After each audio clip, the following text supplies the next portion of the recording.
এনইআইয়ের যে আন্দোলনটা ছিল এটা খুব ম্যাসিভ আকারে হয়েছে, যে আপনি ওটার একজন ফ্রন্টলাইনার ছিলেন জি। এবং ভুক্তভোগী প্লাস হচ্ছে লোকে ওইটার একটা স্ট্রাগলও ছিল। এটা যদি একটু আমাদের জানাতেন, আপনার মতন আরও ব্যবসায়ীদের প্লাস হচ্ছে লোকে সাধারণ মানুষও আপনাদের সাথে ইনভলভ হয়েছিল, তো এটার গল্পটা একটু জানি আমরা। সারা বাংলাদেশে যত মোবাইল ফোনের প্রতিষ্ঠান আছে, একবারে ঢাকা থেকে অন্যান্য ডিভিশন এবং অন্যান্য সব জেলা, এটা মেনটেন হয় হচ্ছে একটা সংগঠনের আন্ডারে। এটা হচ্ছে মোবাইল বিজনেস কমিউনিটি বাংলাদেশ। তো আমাদের এই সংগঠনের কেন্দ্রীয় কমিটি এখন পর্যন্ত বসুন্ধরা সিটি মার্কেট থেকে পরিচালনা হয়, আর সেটা আমি একজন কোর সদস্য। কেন্দ্রীয় কমিটির আমার হচ্ছে আন্তর্জাতিক বিষয় সম্পাদক যে পদটা আছে সেটি ক্যারি করি। তো আমার বিষয়টা শুরু হচ্ছে, ব্যবসা তো স্থিতিশীল ছিল, কখনো বেচাকেনা কম কখনো বেশি, আর সরকার পতনের পর অনেক ব্যবসা বাণিজ্য খারাপ, যেহেতু দেশের আইন শৃঙ্খলা পরিস্থিতি কিছুটা দুর্বল ছিল আর কি।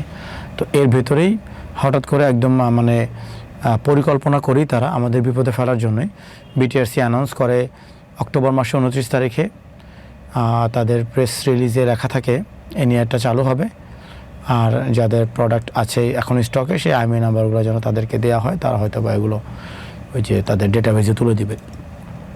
সমস্যা হচ্ছে অনেক সাধারণ মানুষই জানে না, আমার মনে হয় আপনারাও জানেন না, বাংলাদেশে মোবাইল ফোন যে সার্ভ হচ্ছে কাস্টমারদের কাছে, ভোক্তাদের কাছে স্মার্টফোন পৌঁছে দেওয়ার যে 100% সরবরাহের যে একটা পরিমাণ, তার 70%-এর মতো আমরা পিআই ইন্ডাস্ট্রি এটা মানে ভূমিকা রাখি।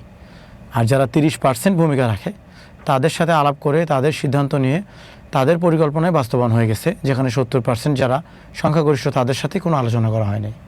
সেক্ষেত্রে আমরা যথেষ্ট দুশ্চিন্তাগ্রস্ত এবং আশাহত হই, কষ্টও পাই সরকারের কাছ থেকে, আমরা এমনটা চাই নাই। তখন আমরা বিটিআরসিতে যাই। এটা অনেক লম্বা বিষয়, 90 দিনেরটা আপনাকে সংক্ষিপ্ত আকারে বলছি। বিটিআরসি যাই আলোচনা করি, তারা আমাদের আলোচনায় কোনো প্রাধান্য দেয় না, কোনো সমাধান দেয় না। আমরা শান্তিপূর্ণভাবে বিটিআরসির ভবন ঘেরাও করে স্লোগান দেই, বিভিন্ন ব্যানার ফেস্টুন এগুলো তৈরি করে ওখানে অবস্থান নেই, আবার চলে আসি। এভাবে ধাপে আমরা জনাব ফয়েজ আহমেদ তো পর্যন্ত যেতে পারি, যে ডাক ও টেলিযোগাযোগের সর্বোচ্চ ব্যক্তি। সে আমাদেরকে তার বাসায় নিয়ে আশ্বস্ত করে যে তা 3 মাস এটা পিছিয়ে দেওয়া হবে, আমাদের কাছে স্টক যেহেতু আছে স্টকগুলো সেল করে তারা আমাদের যে আমদানি নীতি আছে এগুলো একটু সহজ করে দিবে, যাতে আমাদের ব্যবসাটা বিলুপ্ত না হয়ে যায়। সে নাকি জানতো না এত বড় একটা পরিধি, এত বড় পরিসরে আমাদের ব্যবসা আছে, আমরা এতগুলো মানুষ এখানে জড়িত। মূলত আমাদের এখানে কয়েকটা ইন্ডাস্ট্রি জড়িত। আমাদের স্মার্টফোনের সাথে টেকনিশিয়ান আছে যাদের কাছ থেকে সাধারণ কাস্টমাররা ফোন নষ্ট হলে সার্ভিসিং করে।